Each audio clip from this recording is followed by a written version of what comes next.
Assalamualaikum warahmatullahi wabarakatuh. Pada pertemuan kali ini, kita akan membahas mengenai peradaban Islam pada masa Daulah Abbasiyah. Nah, pada materi Daulah Abbasiyah memuat kompetensi inti, kompetensi dasar, dan indikator. Kompetensi inti yaitu memuat menghargai dan menghayati ajaran agama yang dianutnya. Dan yang kedua, menunjukkan perilaku jujur, disiplin, tanggung jawab, peduli, santun, percaya diri dalam berinteraksi secara efektif dengan lingkungan sosial dan alam dalam jangkauan pergaulan dan keberadaannya. Sedangkan kompetensi dasar itu yaitu memuat menghayati semangat perjuangan Islam berdirinya Daulah Abbasiyah. Yang kedua, menghayati nilai-nilai Islam dari perkembangan peradaban Islam pada masa Daulah Abbasiyah. Dan selanjutnya yaitu indikator.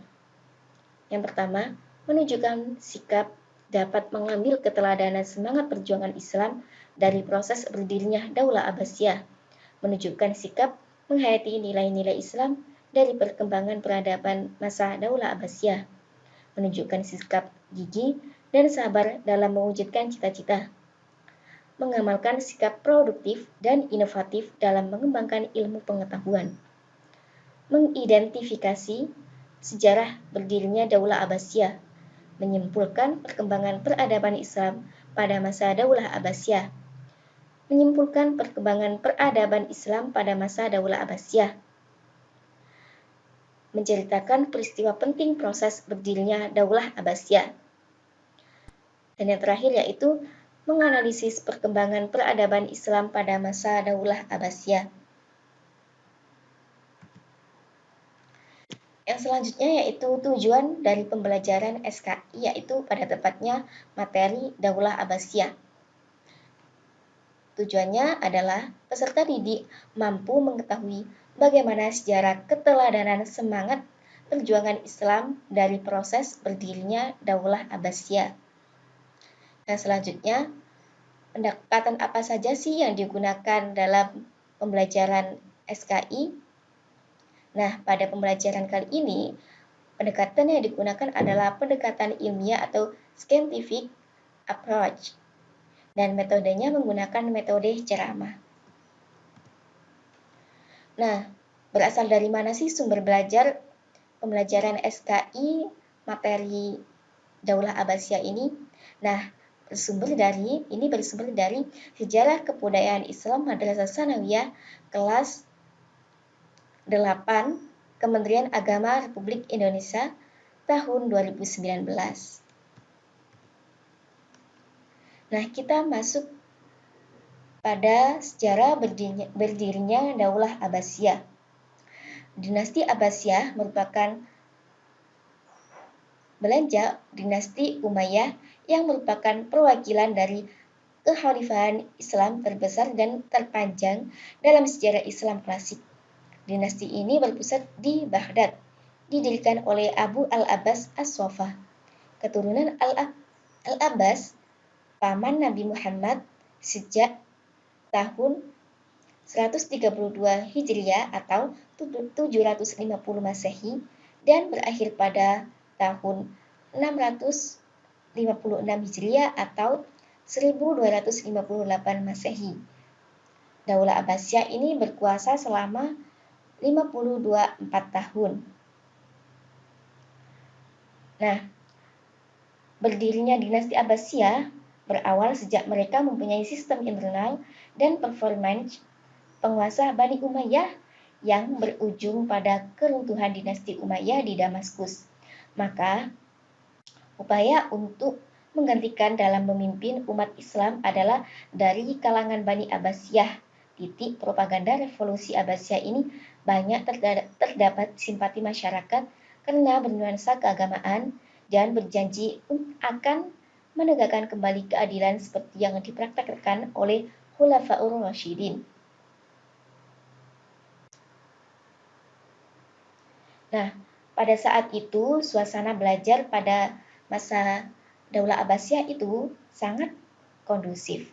Fasilitas belajar disediakan pemerintah dengan lengkap titik pada masyarakat mendatangi tempat-tempat belajar seperti kutub madrasah atau universitas yang dibangun oleh Khalifah Harun al-Rashid. Karena Khalifah Harun al-Rashid sangat mencintai ilmu pengetahuan, baik dalam fasilitas seperti perpustakaan sekolah dan lain-lain. Nah, ini adalah peta di mana persebaran pemerintahan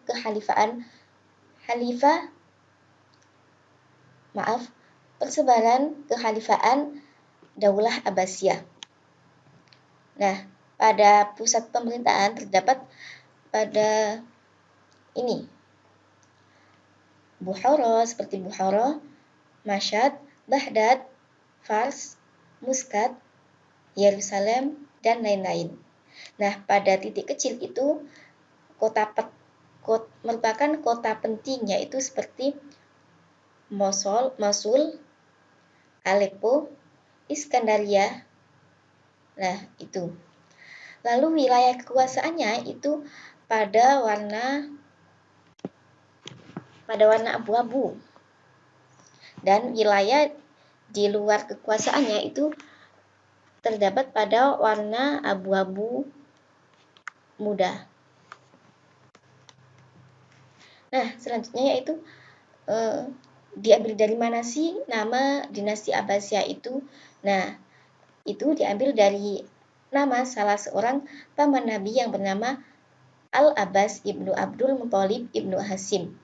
Dinasti ini didirikan oleh Abdul As-Safa ibnu Muhammad ibnu Abdullah ibnu Al-Abbas. Pada mulanya, ibu kota negara adalah Al-Hashimiyah dekat Kufah.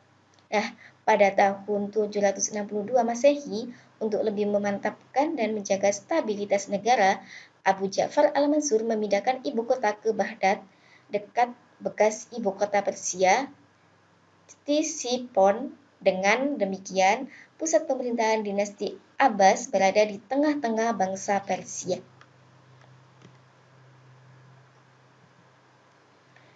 Nah, next yang selanjutnya yaitu kita masuk pada peradaban Islam masa Daulah Abbasiyah.